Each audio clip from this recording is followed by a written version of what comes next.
Abra o grampo do selim e abaixe o selim até a posição mais baixa.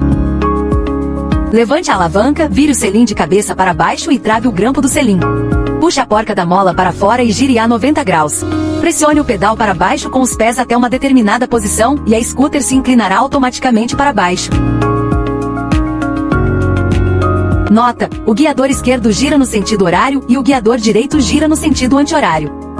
Abra a fivela e, em seguida, pressione a porca para dentro para permitir que o tubo do selim se dobre para baixo. Incline o suporte dobrável para a posição mais baixa de modo que fique paralelo ao solo, para concluir a dobragem da trotineta.